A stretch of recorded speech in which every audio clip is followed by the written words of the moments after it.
Farrah Carter. In 2002, 15-year-old Farrah Carter and her family, who had just begun renting a property on Southwest 27th Street, resided in Broward County, Florida. Farrah was by herself at home on May 22nd.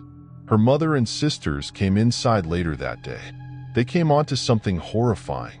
The family room's wall and towering floor were splattered with large pools of blood. A glass jar broke on the floor, a chair toppled, and a couch was shoved against the window and blinds across the room.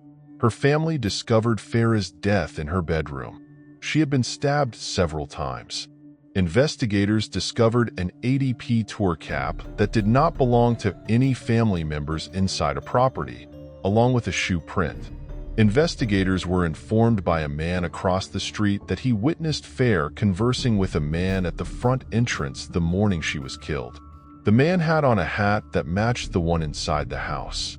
He made an unsuccessful attempt to enter the residence and fled. Subsequently, it was thought that the same individual had entered the residence successfully. Flyers were distributed across the community, and a $1,000 prize for information was offered. Despite testing the objects they had gathered for evidence, the investigators were unable to find any matches in the DNA. The case quickly became unsolved. Researchers opted to employ genetic genealogy in 2019. This time, they discovered a match after submitting the objects they had gathered to open DNA databases.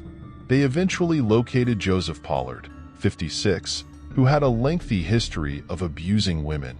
2 years after taking Farrah's life, in the summer of 2004, he was given a life sentence for a separate crime including kidnapping and burglary.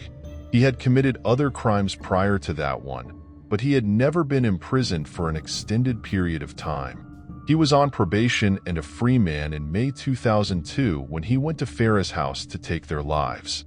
He is presently incarcerated at a Taylor Correctional Institution, serving a life sentence. Although Farrah's family was relieved that the case was now closed, the decades-long suffering did not subside. If you're fascinated by true crime and enjoying the video so far, make sure to hit that subscribe button and give this video a thumbs up to stay updated on all our latest content. Moving on to the next case. Ethan Eslick. In 2002, Ethan Eslick, then 1-year-old, resided in Dundee, New York. He shared a home with his mother Kelly, her partner, and brother Jordan. Kelly discovered Ethan's lifeless body at their home on August 29th. It was already too late when she dialed 911 for assistance. The autopsy revealed that asphyxiation was the cause of Ethan's death. Despite the police's investigation, no one was taken into custody and the matter was abandoned. Then, in 2018, fresh leads surfaced, prompting county investigators to call upon the capabilities of the FBI and the New York State Police located in Buffalo. At that point, there had been significant advancements in criminal justice technology, and the Yates County District Attorney's Office had improved both its legal and search warrant applications. A phone line was set up in relation to the case in March 2019 for anyone with information who wished to remain anonymous. James Eslick, Ethan's father, issued a public appeal for information related to the case. Eventually, the police issued a warrant in June 2020 for the 42-year-old Kelly Anderson, Ethan's mother. When she got back from Florida, she was apprehended in Dundee without any problems. Kelly is being jailed with a $250,000 bail at the Yates County Jail. Investigators have not yet disclosed the precise evidence that resulted in the arrest or the reason for it, as the case is still pending. Kelly may spend the next 25 years to life in state prison if found guilty. Moving on to the next case. Erika Lloyd. Erika Lloyd, 37, resides in Walnut Ridge, California. She had a challenging year in 2020. The pandemic had cost her her job. The stress of losing her job and attempting to homeschool her son was getting to Erika. Erika made the decision to travel to Joshua Tree National Park in June 2020 in order to have a brief vacation. June 14th was the day she moved out. Erika continued to communicate with her family until June 16th, at which point it all simply ended. There would be no further sighting or hearing of Erika. A California Highway Patrol discovered Erika's black Honda sedan abandoned on Highway 62 the same day, about 20 miles separate here from Joshua Tree National Park. The car's front and rear windscreens were found to be smashed by investigators. In addition, the airbag had gone out and the radio was broken. Though Erika's belongings remained in the car, she had vanished from sight. Investigators concluded that the vehicle's damage was compatible with an accident and that there was no sign of a break-in. However, they were unable to locate any proof that the accident occurred anywhere in the region.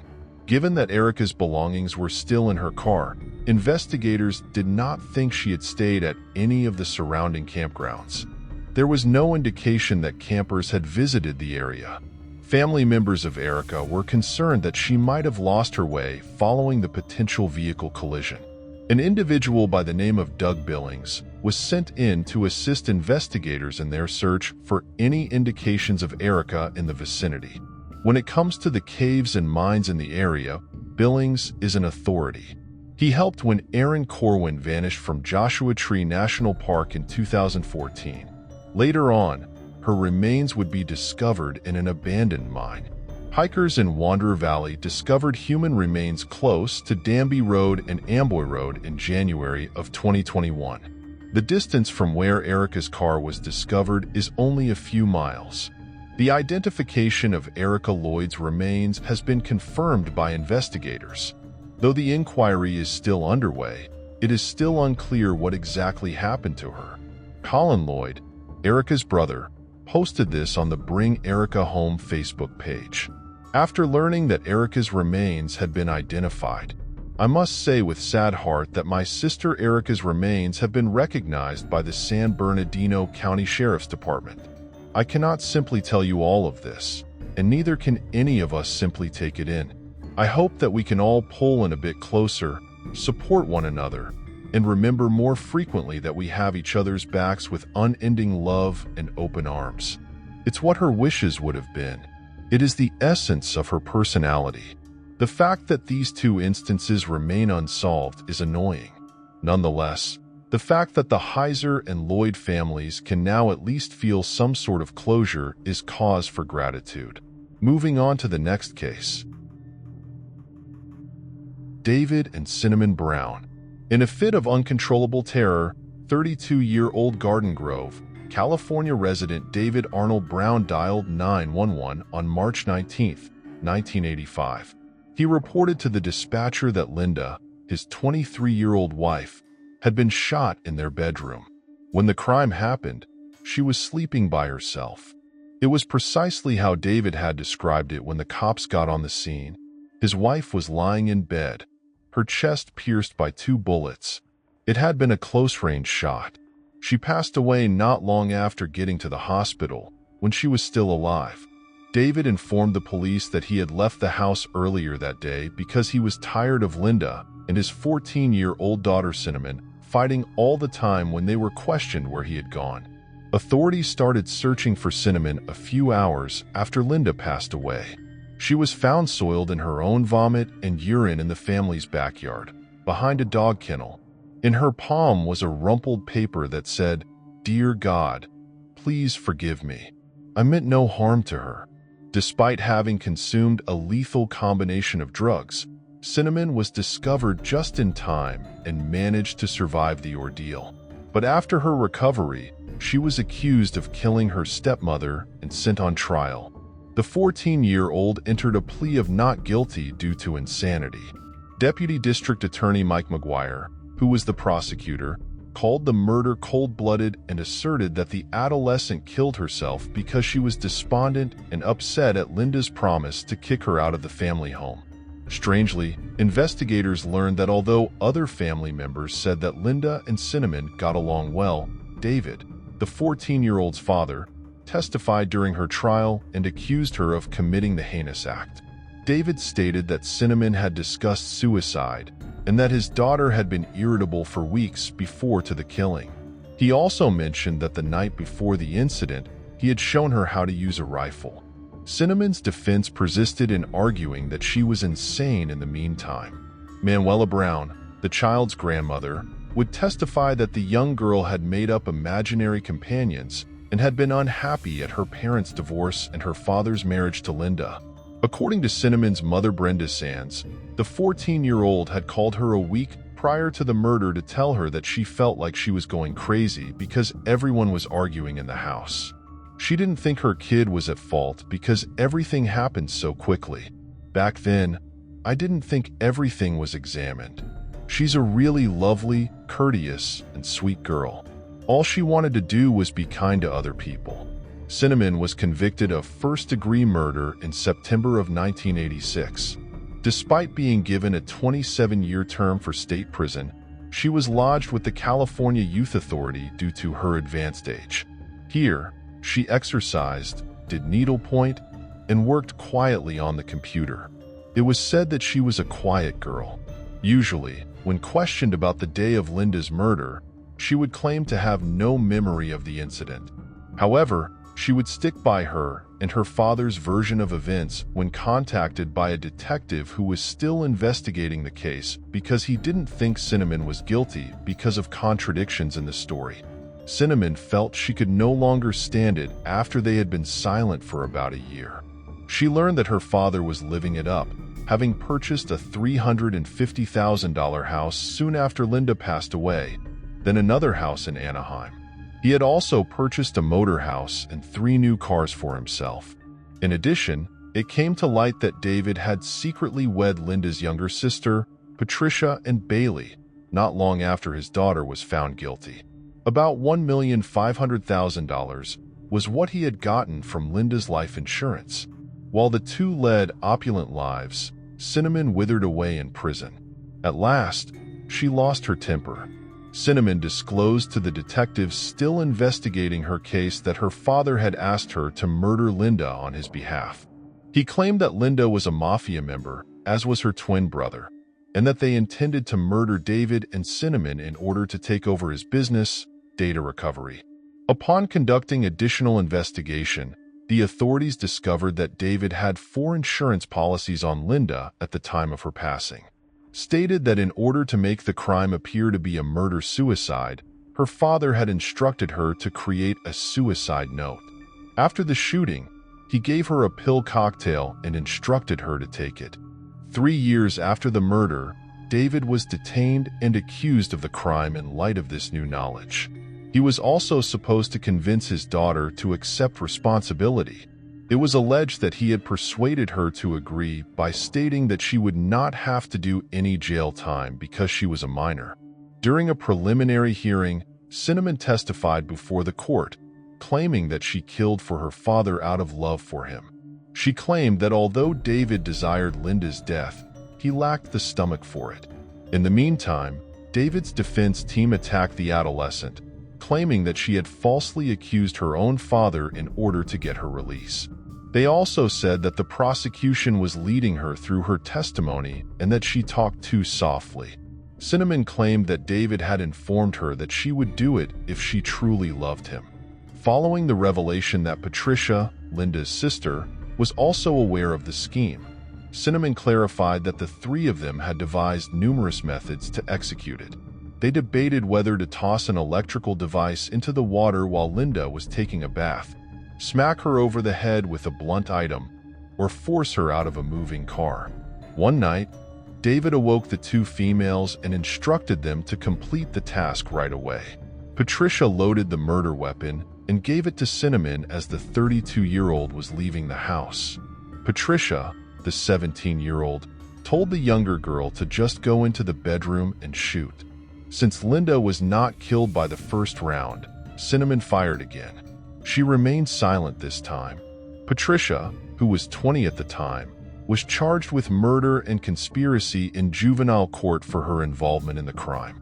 She confirmed Cinnamon's account of events and had lived with her sister and David in 1985. At this point, it was also shown that David Brown was everything from a model citizen. He had an overflowing medicine cabinet full of various drugs and frequently pretended to be sick. He had been married 6 times, twice to Linda, whom he had first met when she was a little girl. It is said that when Linda and Patricia were living with their single mother, they were his neighbors. In the house were 2 of the 11 children.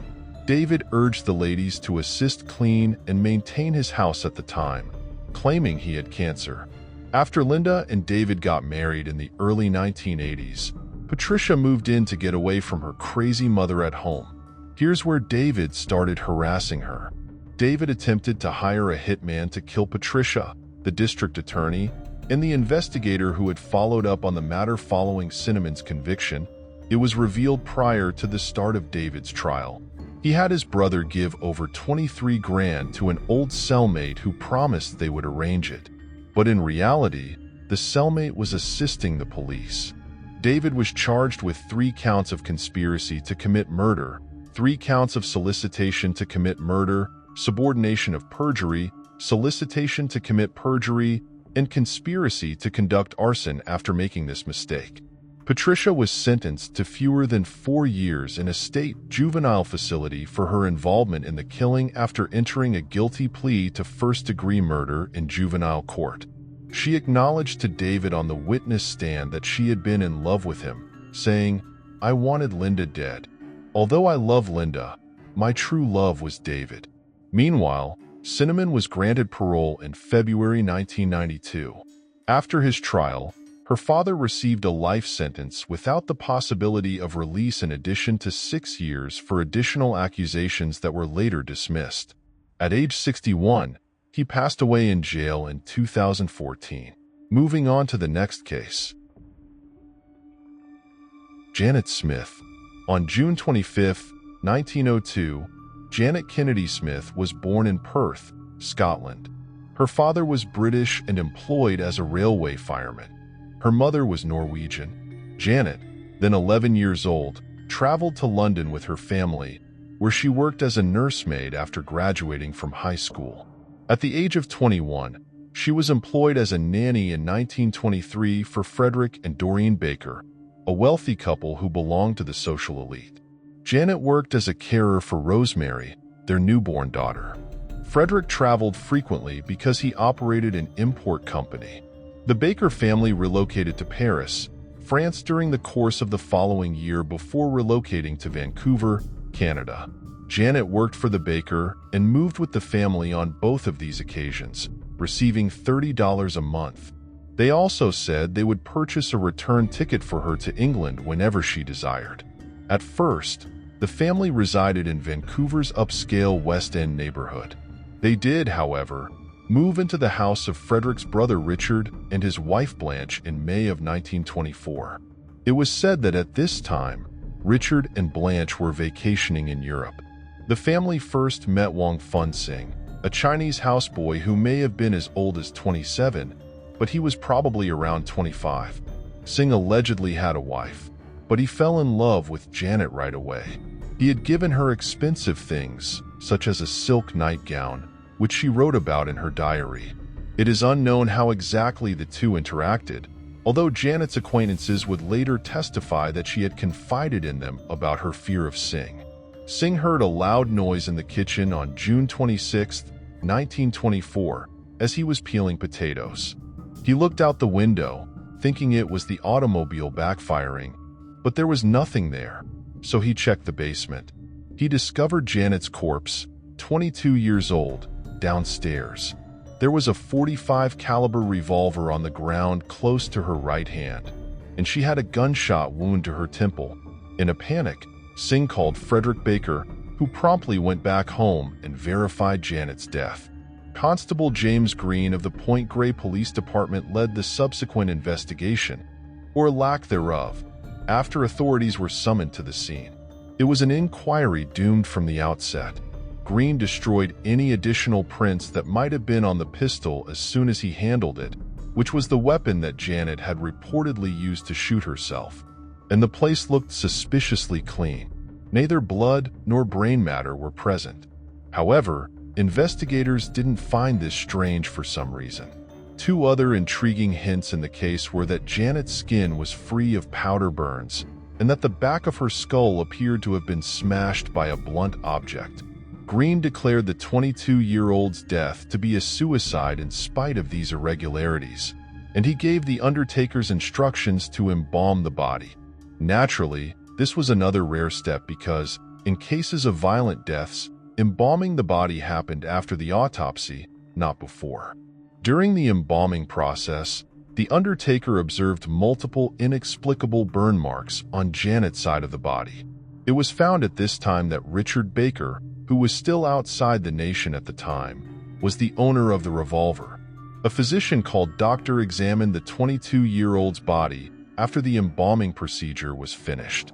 Hunter pointed out once more that there was no burn traces or gunshot residue at the bullet's entry places, suggesting that the weapon was fired from a distance. He also noticed that her scalp and skull were not attached. No samples were obtained, and there was no standard autopsy performed. The coroner characterized Janet's death as self-inflicted yet accidental during the ensuing inquest. Law enforcement and the coroner explained away the peculiar circumstances by stating that the woman shot herself and that her head struck the laundry tub when her corpse fell. The case was concluded in the eyes of the police. Buried in Mountain View Cemetery was Janet. But Janet's friends were not so readily persuaded. They explained the problem to Presbyterian church leaders and the United Council of Scottish Societies in Vancouver. These organizations then put pressure on the provincial government and Attorney General Alexander Malcolm Manson, leading to the case's eventual reopening. On August 28th, Janet's body was unearthed and a second inquest into her death was conducted. This time, the 22-year-old's pals attested that she had told them she was terrified Singh, the houseboy of the baker, would kill her. It was also observed that the crime scene did not support the theory of suicide. As the only person known to have been in the house with Janet at the time, other from infant Rosemary, Singh came instantly under suspicion after it was determined during the inquest that Janet had been murdered. The Vancouver Star published multiple pieces over the summer suggesting that the houseboy was at fault, which further solidified the assumption that Singh was the culprit. The author of these pieces was Victor Odlam, a well-known opponent of Asian culture who even attempted to have laws passed that would, in his words, protect white girls of impressionable youth from the unnecessary wiles and villainies of low-caste Asian men. Nonetheless, there was a significant amount of anti-Asian vitriol being used at the time overall. In his attempts to draft legislation that would adversely affect Asians' lives, particularly those of Asian men, Victor Odlam was not alone. The Janet Smith Law was sponsored by Legislative Assembly member Mary Ellen Smith, and it forbids employers from hiring Asian men and white women in the same residence.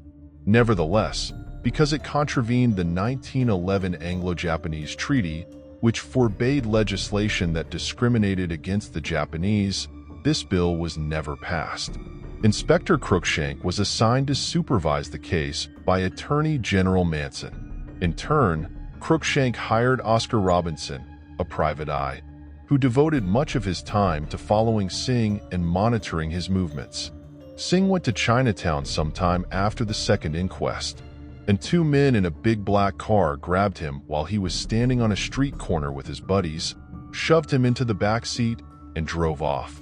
Singh was taken aback to find himself at the Canadian Detective Bureau, as he had anticipated being murdered by vigilantes in retribution for Janet's death. His reprieve was short-lived, though, as Robinson and others questioned him about the murder and severely beat him before releasing him. Despite everything, Singh remained adamant in his innocence and told the men he had nothing to do with Janet's death. On March 20th, 1925, Singh was abducted once more, by a number of men clad in Ku Klux Klan attire this time. It was believed that the men were not real Klan members and were only dressing in disguise because the Klan was not accepted in Vancouver. The men kidnapped Singh and held him captive for 6 weeks, torturing and questioning him in an effort to coerce the young man into making a confession. Singh, however, declined once more and insisted on his innocence. He was finally freed on May 1st. After he was freed, it was discovered that a large number of the men who had abducted him were well-known members of the community, including 3 well-known members of the city's Scottish societies, the head of police, 2 Point Grey police commissioners, and a police sergeant. In addition, a Chinese man by the name of Wang Funsane had been there the entire time, having been employed as a translator. The fact that Singh was employed by the detective agency handling the case added to the anger among the Chinese populations.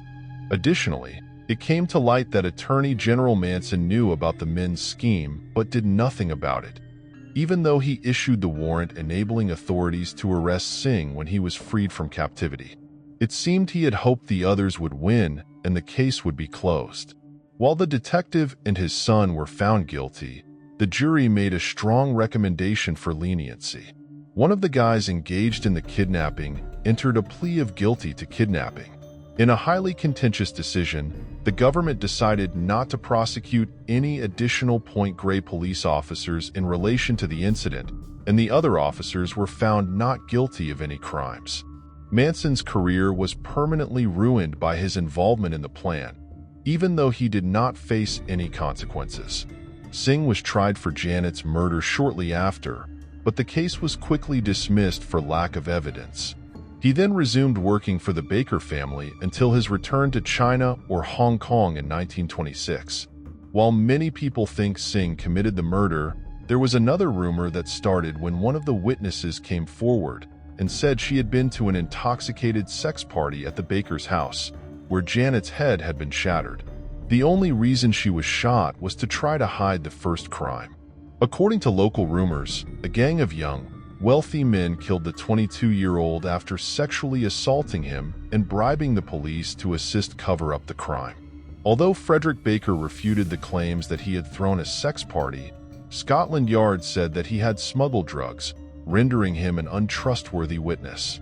In a same vein, Jack Nichol, the son of Lieutenant Governor Walter Nichol, revealed to his nurse as he lay dying that he had been at the party at the Baker's house and had been discovered having sex with Janet in the restroom while intoxicated. He was seeing Baker's sister Blanche at the time, and he was scared that she would hear about him and Janet. In a fit of rage, he knocked the 22-year-old over, hitting her head on a tap and killing her right away. Once more, it was claimed that her shooting was a cover-up for the drug-fueled sex party that many of Vancouver's wealthy elites attended. Nicole was never charged in relation to the case, though, so it's not certain if his statements were true. Janet Smith passed away in 1924, but regrettably, her case is still unresolved over a century later. Moving on to the next case. The Sodder Children. Sweet and innocent children of 1940s West Virginia, Maurice, Martha, Louis, Jenny, and Betty Sodder were known to their parents and siblings as cherished additions to their huge family. Their carefree kindness and innocent amazement were cut short on Christmas Eve 1945 by mysterious unsolved disappearances, leaving everyone who knew them in West Virginia and around the country searching for answers in a sea of information that left everyone feeling confused and lost. This investigation of the Sodder children's disappearance and the perplexing mystery along State Route 19 aims to offer more substantive reasoning based on visible evidence and situational analysis. Giorgio Sodder was born in Tula, Sardinia, Italy in 1895, marking the start of the Sodder family tradition. After what seemed to be 13 years of upheaval and unidentified disaster, Giorgio came to the United States in 1808. He left behind his Italian heritage and adopted the name George Sodder after traveling to Ellis Island with his older brother and entering his new nation securely. Once George Sodder's younger siblings were formally admitted into the United States, and he was finally freed from Tula's clutches, George's older brother promptly returned to Europe. Throughout the years he had spent living in the United States before, George had always maintained the privacy of his own country. He had never revealed the precise reasons for his decision to leave Italy and travel across the ocean. George looked all over the East Coast for work before straying into the Rust Belt and finding railway work in Pennsylvania. He served as a sort of runner, bringing supplies, food and other items to his fellow workers. After working at similar jobs for a few years, he saved up money and eventually got a full-time job as a driver in Smithers, West Virginia. As he entered adulthood, he traveled about the Appalachian area. After gaining valuable experience as a heavy-duty driver, George decided to turn his passion into a business and launched his own trucking firm that moved dirt around Appalachia between building sites. After that, this changed to delivering coal from nearby mines located in the West Virginian mountains, and George quickly gained the respect of the community for the Sodder name. Shortly after, he met Jenny Cipriani, the daughter of a shopkeeper who had also come to the U.S. from Italy when she was younger and would become his future wife. After being married, the two set out on a prosperous family path in Fayetteville, West Virginia. The couple had a lot of happiness in Fayetteville. The town itself was populated mostly by Italian immigrants and included many Italian-owned businesses and aspects of Italian culture. 2 miles north of the city limits, George found the family's 2-story timber-framed home. John Sodder, the first of Jenny's 10 children, was born in 1923, just as the Roaring '20s were getting began.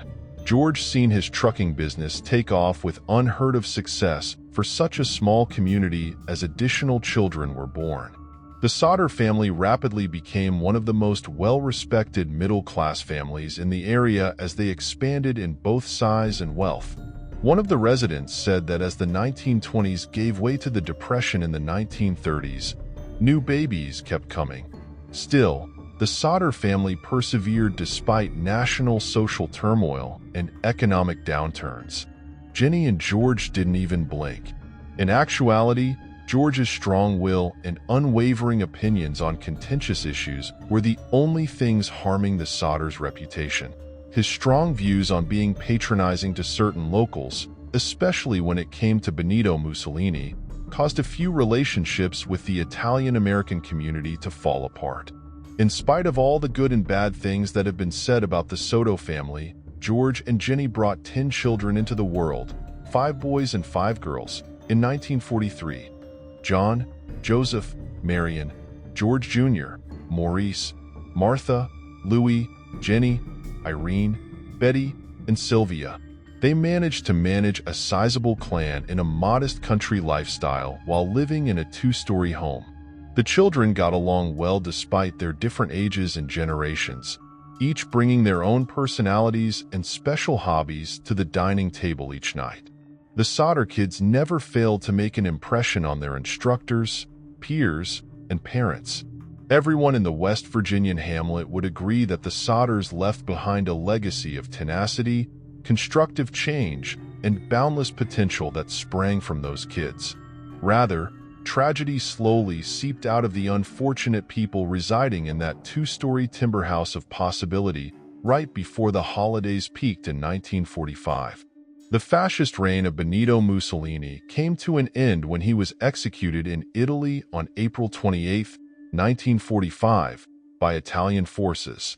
Meanwhile, George Sodder continues to criticize the tyrant brutally in the Italian immigrant town of Fayetteville, West Virginia, which offends and annoys other Italian Americans. 6 months later, in October 1945, a mystery life insurance salesman rings George Sorrell's doorbell and tries to talk him into getting insurance. The salesman is promptly fired by George, and the insurance expert becomes agitated. George hears him shout, "Your children will be destroyed and the Sodder home will go up in smoke." He goes on to say that the offensive comments you will be making about Mussolini are the source of this threat. Shortly after the salesman incident in October, a second male visitor shows up at the Sodder home with questionable purpose. After being recognized by George, the visitor claims to be searching for general employment and proceeds to walk the Sodder patriot behind his house. The guest says there will be a fire in the back, pointing to 2 nearby fuse boxes. Although the electrical firm just rewired the property and declared the results to be safe and secure, George is confused but not concerned. In the initial weeks of December 1945, the elder Sodder brothers observed an oddly parked vehicle near the main road passing through the downtown area. It seemed as though the car was watching the younger Sodder siblings make their way home from school every afternoon. The Sodder family observes the holidays as any other family would on Christmas Eve, 1945. Working at a nearby dime store, Mary Ann, the eldest daughter, brings home additional small toys for her younger sisters, Betty, Jenny, and Martha. Because of their enthusiasm over the surprise, Miss Sodder sets a later bedtime. At 10 p.m., she gives two of the boys, Maurice and Louis, the order to watch their sisters, so long as they take care of the farm animals before going to bed. They both nod, and the kids amuse themselves by going to sleep, with Mrs. Sodder following shortly after. Mrs. Sodder answers the phone when it rings at 12:30 a.m., just after midnight. A female voice that is unrecognizable is on the other line. She calls for someone who can hear muffled laughing and what sounds like clinking glasses in the background of the phone call. Someone who does not exist in Mrs. Sodder's thoughts. The woman laughs strangely when Mrs. Sodder tells her that she must have the wrong number, as Mrs. Sodder would later characterize it. She thinks it strange that the usually well-behaved kids would have left the house in such a condition when she returns to her room and discovers the living room lights and drapes are still open. Mrs. Sodder goes back to bed, brushing it off as Marie and snoozes on the couch.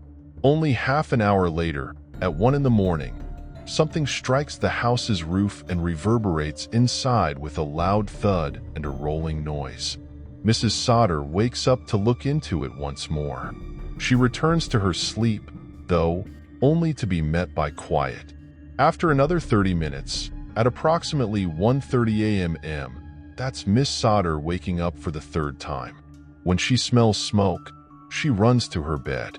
She notices that George's office is on fire in the hallway, with the fire spreading to the fuse box and phone cables.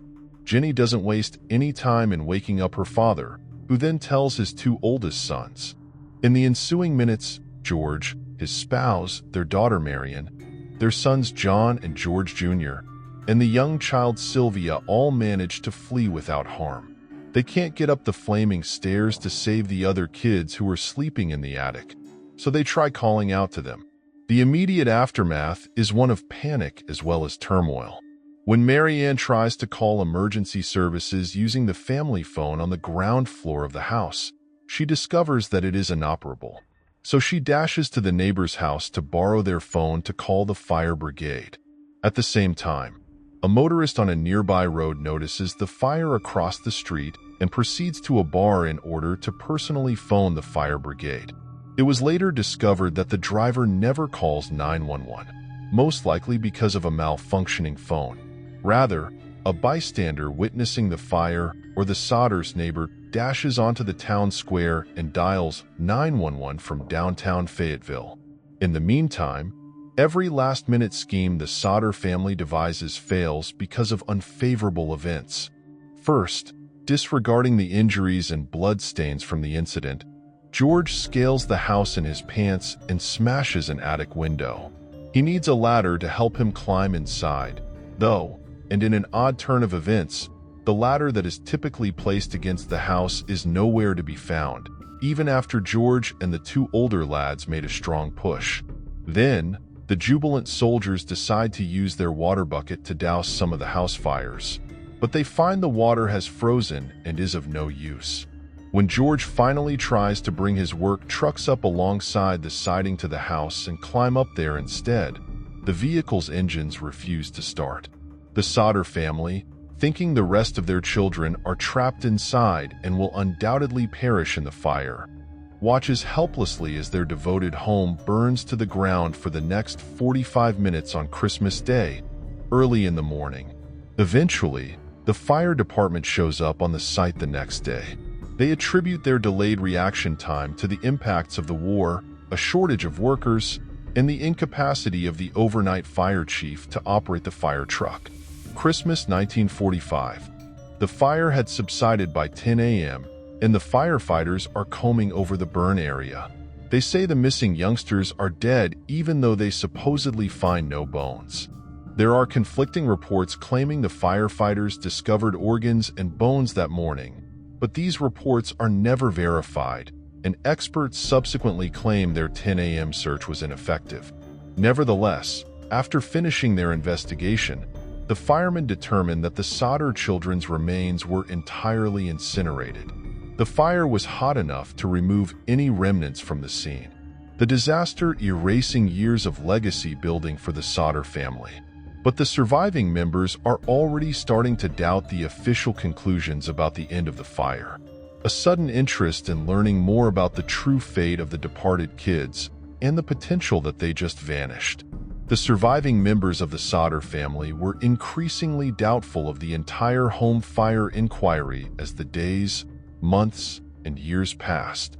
They were worried about the minor facts that emerged from their everyday lives, but they were also worried by the official conclusions of the fire department and what seemed to be a lack of effort to arrive at a suitable conclusion. The Sodders recruited Private Investigator C in the midst of their urgent hunt for a more certain answer. C. Tinsley of West Virginia's Gauley Bridge to look into the fire and upcoming case files. Tinsley conducted work beyond the purview of emergency services and law enforcement, gathering additional material that served to distort the facts. But one piece of information that Tinsley discovered stands out a little more than the others. It serves as more of an eliminator, letting us know what should and shouldn't be taken into account in a vat of inconclusivity, rather than pointing to a satisfactory conclusion.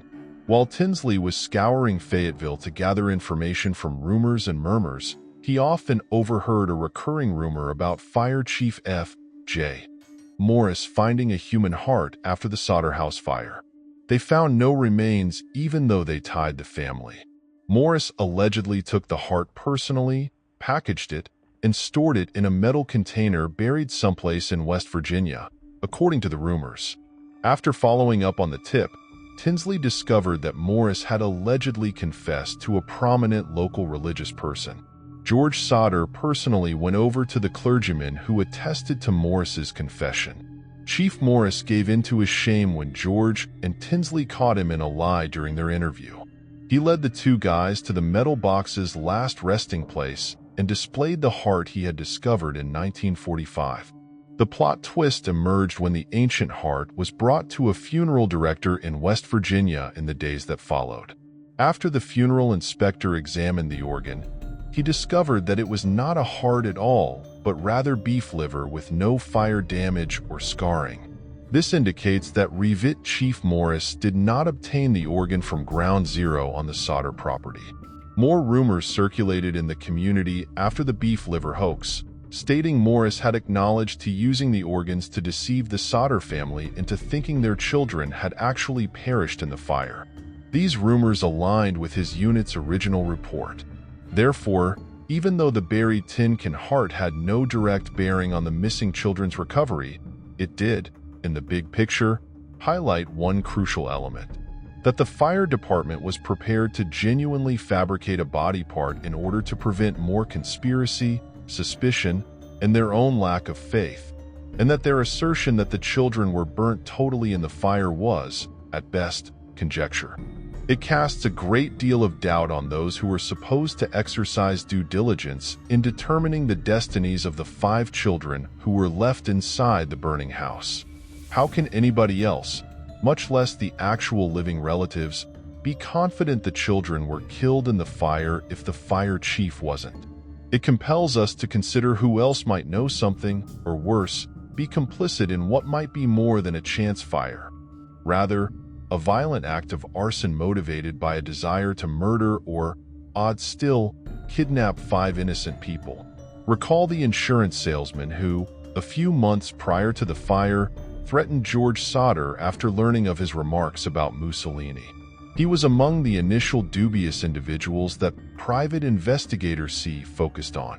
Tinsley, C. The individual who has not yet been recognized was reportedly a member of the coroner's panel that declared the Sodder House fire to be an official accident. Although this may be written off as a coincidental event, it's important to take the salesman into consideration as a potential dark horse given his unkind behavior and needless harassing of George Sodder. Similarly, numerous case supporters have identified additional possible Italian-related subjects as prospective culprits. Many unanswered inquiries have been made concerning George's possible connections to the Italian mafia and his expanding business network in the years around Christmas 1945. George never disclosed the details of his first immigration to the United States, despite his repeated denials of these accusations. There are rumors that he and his brother left their native nation to avoid a family conflict. Some people think the Serra family owed money to the mafia in Italy. From a more pragmatic perspective, George's membership in the Mussolini ranks might have provoked resentment among the incorrect kinds of Mussolini supporters, leading to acts of violence from individuals with hidden animosity. Here is the second set of Italian-rated presumptions. When they learned of a wealthy businessman's disapproval, the Mussolini followers decided to exact revenge. Critics of this idea point out that many battalions supporting Mussolini and fascism would have made political remarks about their actions, making it clear when and where they struck, and they probably wouldn't have left a crime scene with so few autographs. If someone was attacking the Sodders for political purposes, it was probably a lone, covert person. One such specific person suspected of being involved in the fire was a small-time burglar who was spotted by the Sodders' neighbors creeping around their home over the Christmas season of 1945 and taking firewood from the surrounding area. The individual was recognized by investigators, who then located him to question him. Admitting to taking the block and tackle, the robber explained that he had cut the phone wires because he mistook them for a power line. Unfortunately, no official record of this thief's identification was ever retained, making it impossible to delve further into the man's past. It's just another instance of circumstantial coincidence, but it has to be properly acknowledged given the ambiguity of the findings.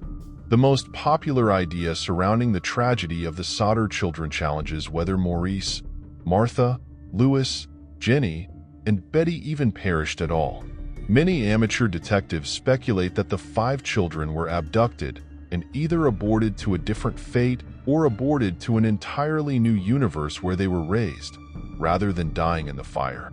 The mother, Jenny Sodder, was the theory's first and most well-known proponent. She made 2 references. First, she never really thought that her children's bodies could be totally destroyed in the fire. First, she noticed numerous non-burned personal items and household appliances among the debris. Second, Ms. Sodder recalled an article she had read in the local newspaper recently about a house fire that had occurred not too distant from hers, in which 7 people perished but left only skeletal remains. Jenny gathered animal bone fragments and burnt them for a long time since she was too curious to pass the opportunity. None of the bones burnt through twice in spite of this. Mrs. Sodder then forwarded her results to a worker at a nearby crematorium as evidence for her experiments. The worker attested to the fact that after a fire burns for 2 hours at 2,000 degrees Fahrenheit, 1,090 degrees Celsius, human bones will still be there. This is significantly hotter and lasts longer than what the Sodder house fire could have. Where did the kids go, then? If the corpses couldn't have been burned completely through and no remains had been found. Over the past few years, numerous people have come forward with possible, confirmed sightings, stating that the children were still alive at the time of their possible sightings. George Sodder, the father, made one of the earliest observations. He was reading a newspaper in 1949 that had images of a New York City ballet dancer. Among them was a young woman who looked a lot like Betty, one of his lost daughters. Without much delay, George crossed state lines and went to the young girl's school just to make sure. George tried to glimpse her face in the classroom, but the school prevented him from doing so. Despite his insistence on being paid and his explanation of the peculiar situation. 3 years later, with little progress being made, the Sodder family put up a few billboards with photographs of their 5 missing children along West Virginia state roads. Soon later, further eyewitness accounts surfaced claiming to have seen some of the kids funneled into the system. Not quite a week later, Ida Crutchfield, the operator of a Charleston hotel, provided the first significant report. She claimed that on an undisclosed occasion from the prior year, she had welcomed 4 adults of Italian descent who had arrived at the hotel at midnight with 5 little children who were the same age and gender as the Sodder children. Ida claimed that when she tried to talk to the kids, one of the males gave me a nasty look. He spun around and started speaking quickly in Italian. The entire group stopped chatting to me right away. She continued by claiming that the party departed early the following day. Law enforcement, who believed she had waited too long to come forward with information, never gave the accusation much thought, even though she was aware of the Sodder children's appearance 5 years before she made her allegation. Between smaller-scale sightings, George Sodder traveled the nation interviewing tipsters in an effort to discover his own sons and daughters. One woman in St. Louis believed she spotted Martha Sodder being detained in a nearby convent. One night, a second person overheard 2 other customers at a Texas pub making damning remarks regarding a house fire that had occurred on Christmas Eve in West Virginia years earlier. When a relative on Jenny Sodder's side produced children in Florida that were said to resemble George's children, even George's own relatives became suspects in his eyes. To officially remove them off his own Rolodex of suspicions, he had to pay them a personal visit. When a named woman wrote to the Sodders in 1967, claiming that their lost son Louis Sodder had revealed his true identity while intoxicated one night and possibly be residing someplace in Texas with his other missing sibling Maurice, George's largest research led him to Texas. Upon failing to locate the woman, George and his son-in-law, Grover Paxton, sought assistance from the police in locating the 2 males mentioned in her account. Once again, George was left with nothing as these individuals denied being the Sodder children on multiple occasions. Grover subsequently informed those following the case that George, who wasn't entirely sure these weren't his own children, was haunted to his grave by these 2 men's denials.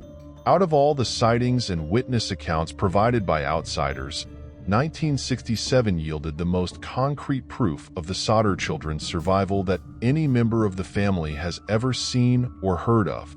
One day, while Jenny Sodder was opening her mail, she noticed a letter from Central City, Kentucky that was expressly addressed to her.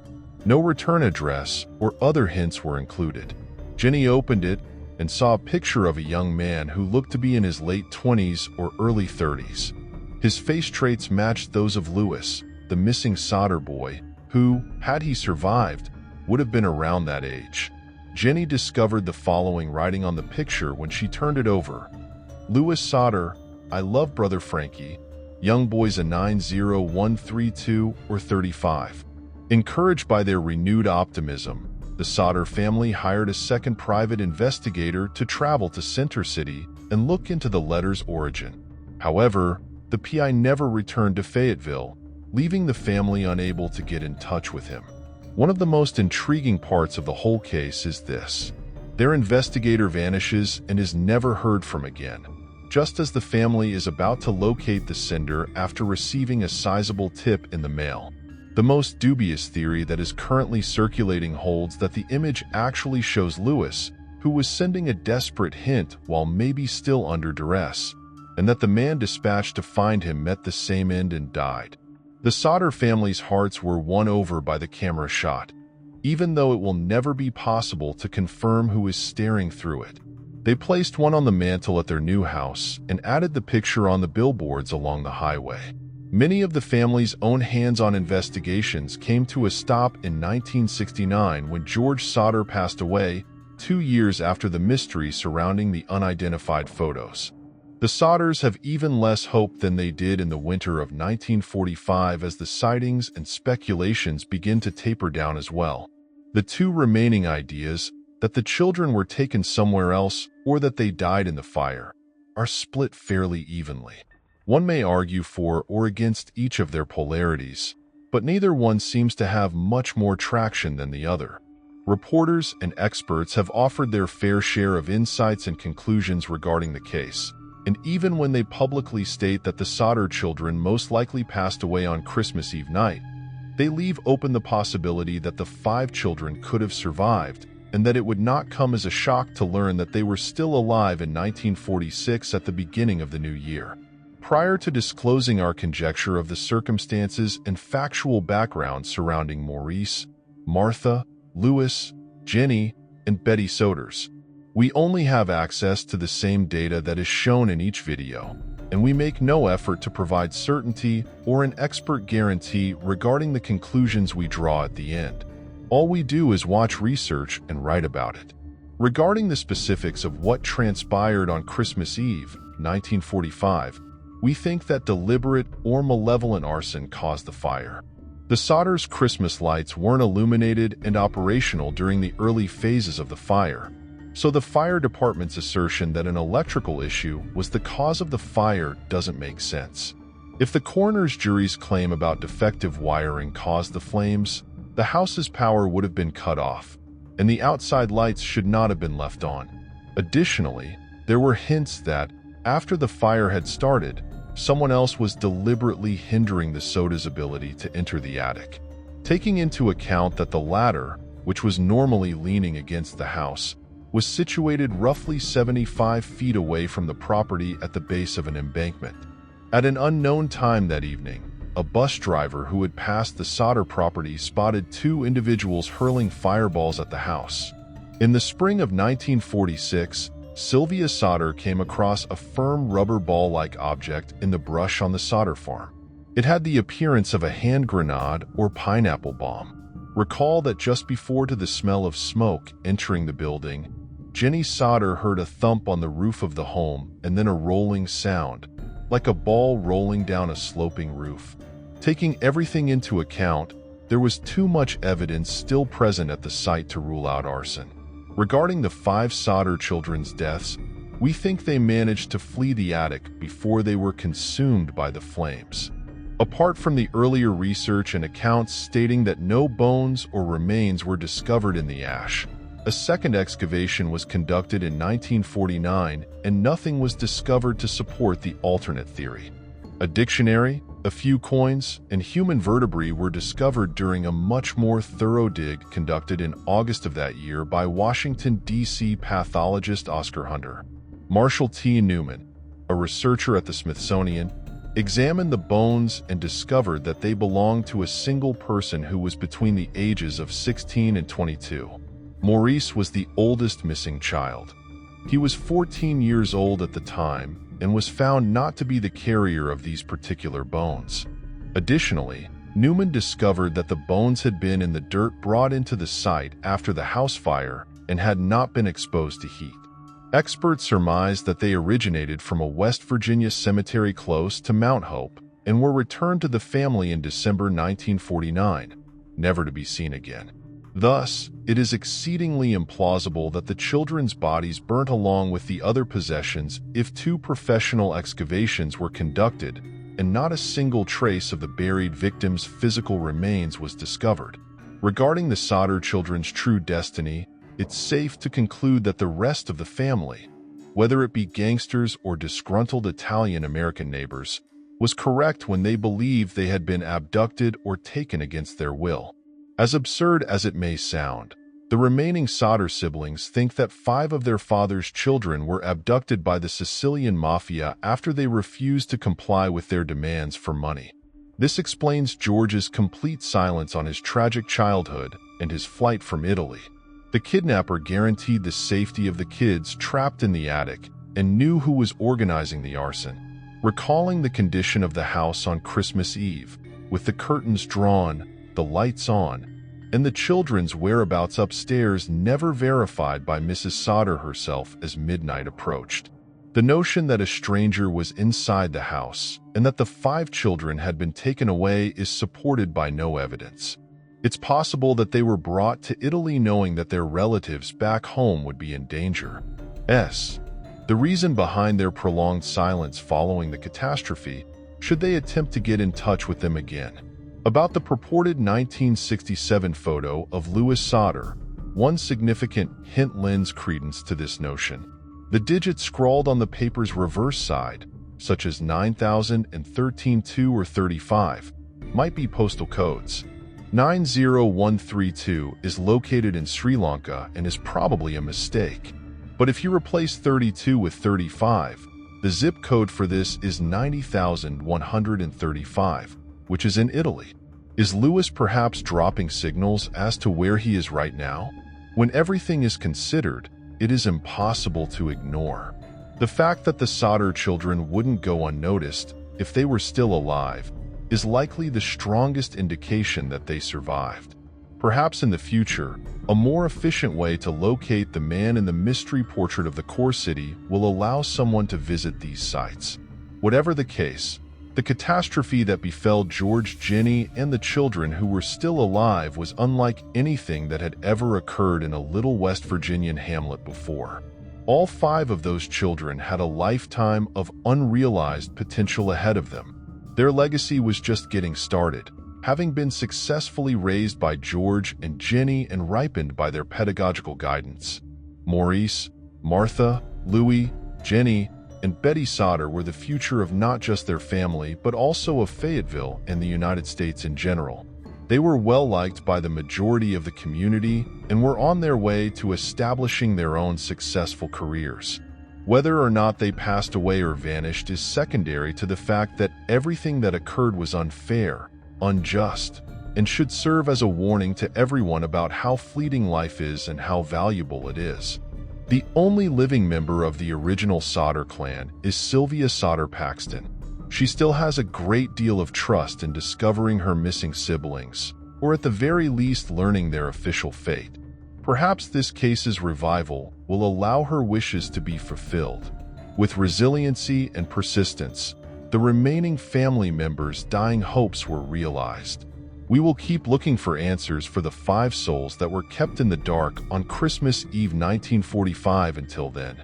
One day, figuring out the disappearance of the Sodder children and the mysteries surrounding it will destroy not just a house, but also a dynamic and loved family tree.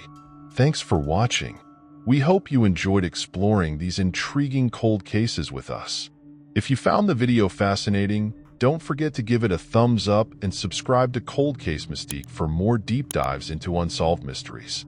Your support helps us bring you more compelling content. Leave a comment below with your thoughts or any cases you'd like us to cover next. See you in the next video, and remember, the search for truth never stops.